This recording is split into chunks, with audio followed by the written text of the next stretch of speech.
Hi అండి, నేను విజయ. Tomato నిల్వ పచ్చడి చేశాను. రెసిపీ డీటెయిల్డ్గా వీడియో తీయాలనుకున్నాను.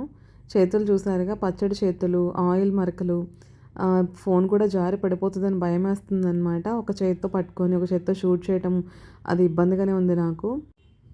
పచ్చడి రెడీ అయిపోయిందనమాట.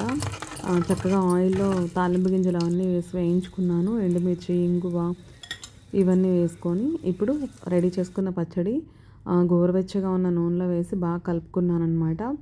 గోరువెచ్చగా ఉన్న నూనెలో ఎందుకు అని చెప్పంటే, ఎక్కడన్నా లిటిల్ బిట్ మనకి వెట్టుగా తడిగా అనిపిస్తే అట్లా గోరువెచ్చగా ఉన్న నూనెలో వేసుకుంటే మనకి పచ్చడి చానాళ్ళు నిల్వ ఉంటుందన్నమాట. తొందరగా పాడవదు.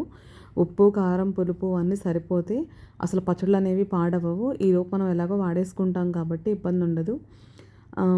కాకరకాయ కారప్పొడి కూడా చేశానండి.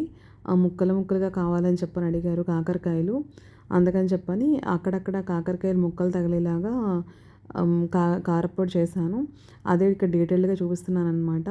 అంటే పౌడర్లా ఉన్నది ఎవరికి అంటే, కొంచెం పళ్ళల్లో గ్యాప్స్ ఉండి వాళ్ళు పళ్ళల్లో ఇరుక్కుపోతున్నాయి అని చెప్పి అన్నవాళ్ళు ముక్కలుగా వద్దు పొడిగా కావాలన్నారు. వాళ్ళకి అలా చేశాను. ముక్కలుగా కావాలి, అక్కడక్కడ భోజనం చేస్తున్నప్పుడు అట్లా తింటున్నప్పుడు తగలాలని చెప్పి అన్నారు ముక్కలు. అందుకని ఇట్లా చక్రాల్లా తరిగేసేసి ముక్కలుగా ఉంచానన్నమాట. ఇంకొక విషయం ఏంటంటే అండి, దయచేసి బయట ప్రైసెస్తో నేను పెట్టే ప్రైస్ మీరు కంపేర్ చేసుకోవద్దు. ఎందుకంటే మీరు బయట ఇంత డీటెయిల్ ప్రాసెస్ చేస్తారనేది మీరు ఆలోచించుకోవాలి. టమాటాలు ఉన్నాయి, అంత మంచిగా ఫ్రెష్గా ఉన్న టమాటాలు వేస్తారా, లేకపోతే మనం వాడుతున్న ఫ్రీడమ్ ఆయిల్ లేకపోతే సన్ఫ్లవర్ ఆయిల్ వాడతారా? అల్లం పచ్చడి చేస్తే అల్లం పైనంతా మట్టిపోయేదాకా కడిగేసేసి చెక్కు తీసి అవన్నీ వేయించి పచ్చడి చేస్తారా? ఇట్లా ఫ్రెష్గా ఉన్న దినుసులు వాడతారా అనేది అదొకటి ఆలోచించుకోండి.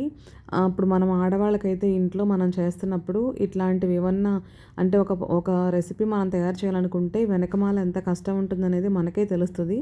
ఎంత ప్రాసెస్ చేస్తే మనం తినడానికి కంచంలోకి వస్తుందనేది. అంటే మనం అవుతున్న దినుసులకే కాదు కదా, చేస్తున్నందుకు ఎవరైతే అంత కష్టంగా చేస్తున్నారో, ఇష్టంగా ఇస్తున్నారో వాళ్ళకు కూడా మనం ఆ ప్రైస్ ఇవ్వడానికి ఇష్టపడాలి. కానీ బయట ప్రైస్ మీద కంపేర్ చేసుకుంటే మన దగ్గర 10 or 15 ఎక్కువ ఉంటుందండి. అంతకంటే ఎక్కువ ఉండదు. Thanks for watching.